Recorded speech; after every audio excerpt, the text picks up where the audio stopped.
Oi, tudo bem com você? Meu nome é Renata e hoje eu vou te contar um relato sobrenatural.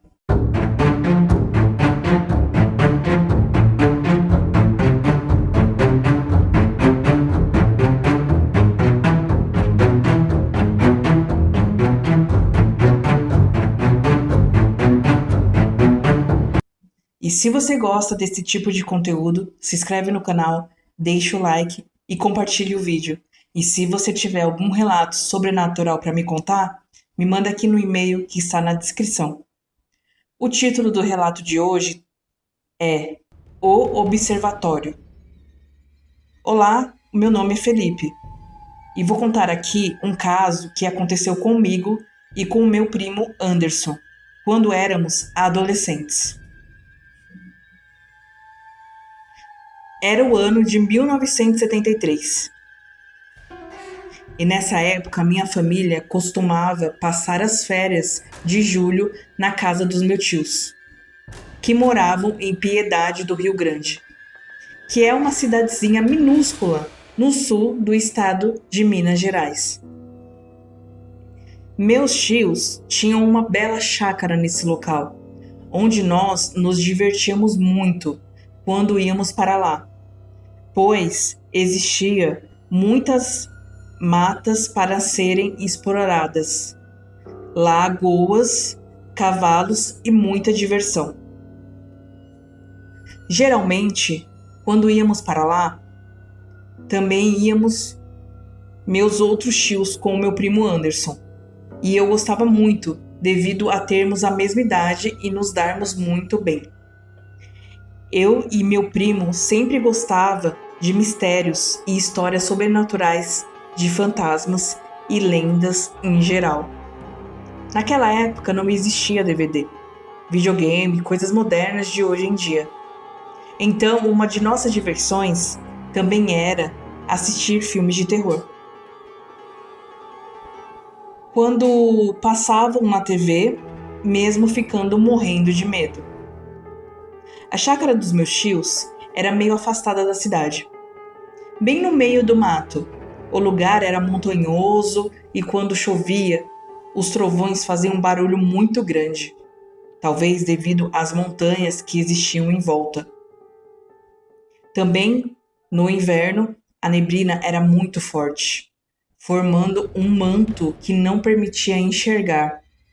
Dependendo do dia, a mais de uns 3 metros de distância, de tão tensa que era. O que chamava muito nossa atenção quando íamos para lá eram as histórias de lendas da região que o meu tio contava para nós.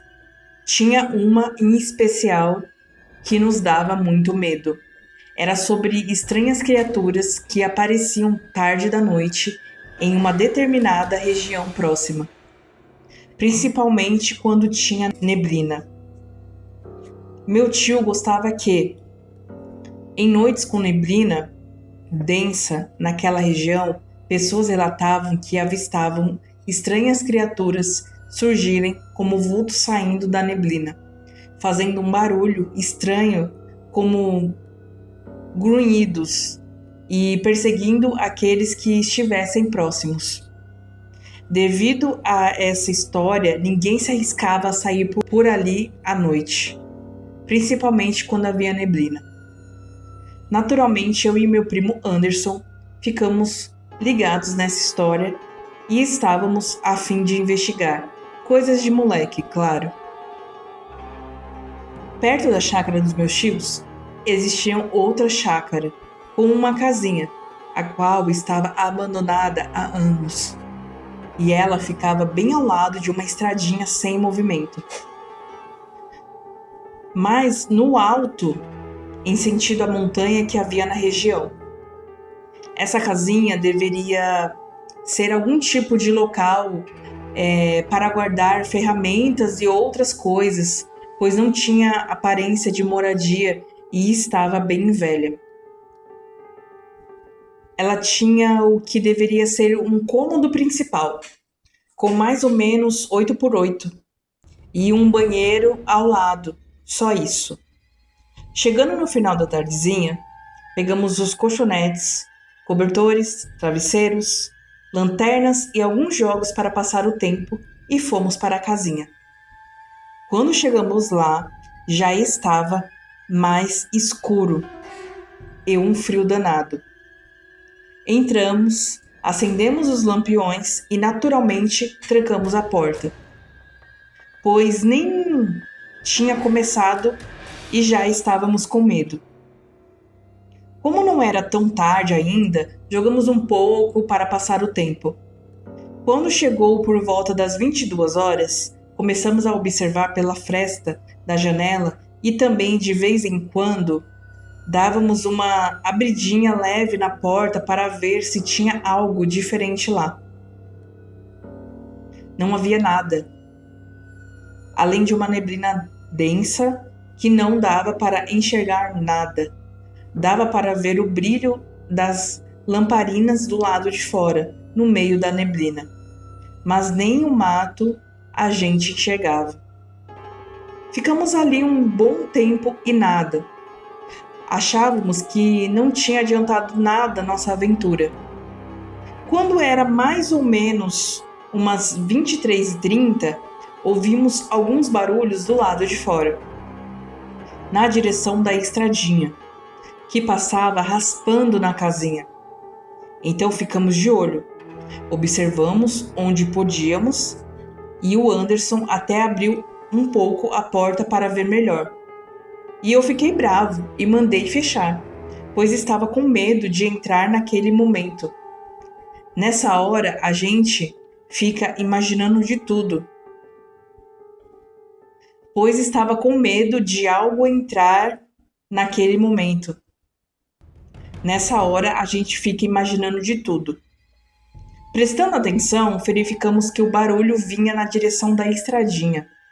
Parecia algo raspando ou arrastando. Não dava para entender direito. Naquele momento, vimos que algo passou perto da lamparina, que ficava mais longe, pois foi como se algo tapasse momentaneamente a sua pequena luz. Eu e o Anderson já estávamos tremendo de medo nessa hora. Passados alguns minutos, ouvimos o mesmo barulho mais perto da casinha.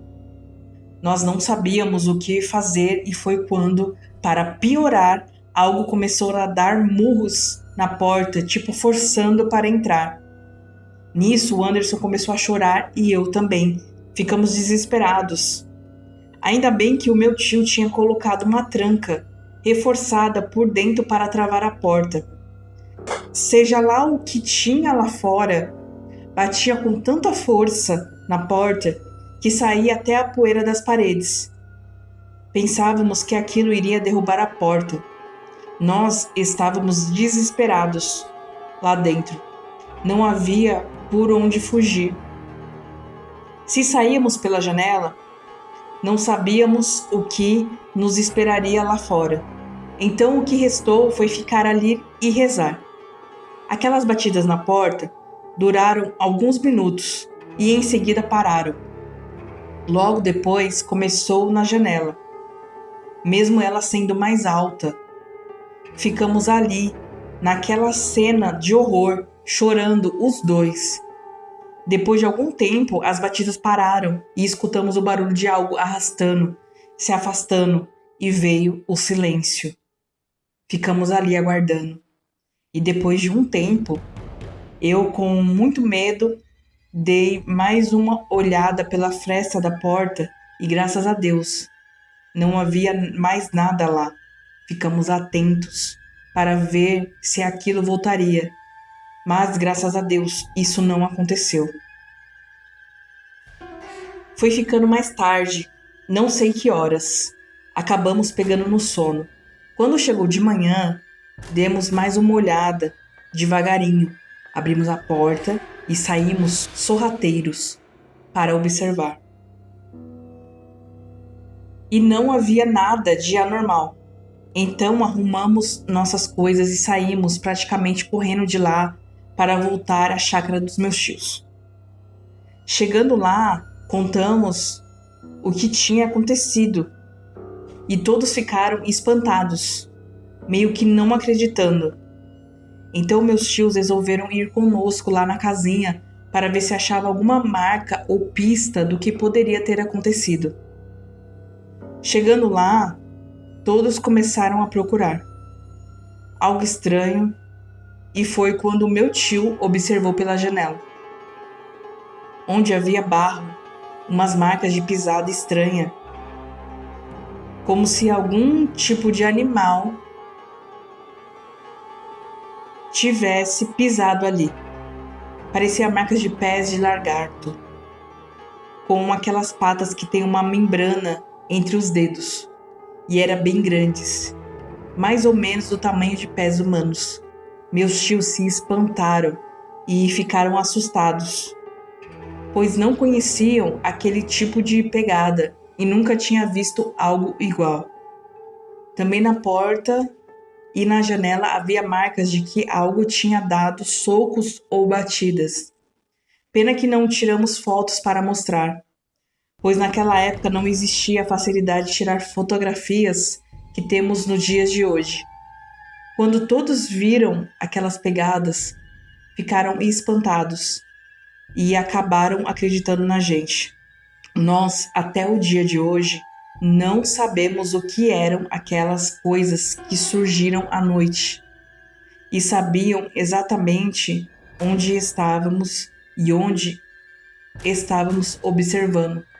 Também não sabemos se foi a neblina que trouxe aquelas coisas, nem o que elas queriam, mas é melhor nem saber, pois o preço poderia ter sido alto.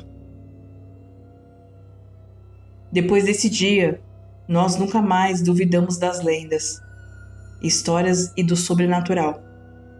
Por isso, se algum dia vocês desejarem observar algo anormal, algum fenômeno sobrenatural ou estranho, cuidado, pois as coisas poderão se inverter. E quem poderá estar sendo observado será você. E o relato acaba aqui.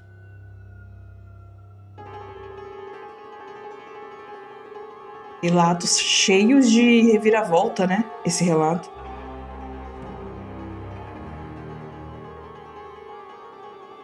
Eu tava pensando, se eu não me engano, eu acho que o lagarto, ele bate, né, com o rabo, né, nas pessoas. Mas como ele alcançou a janela também, né?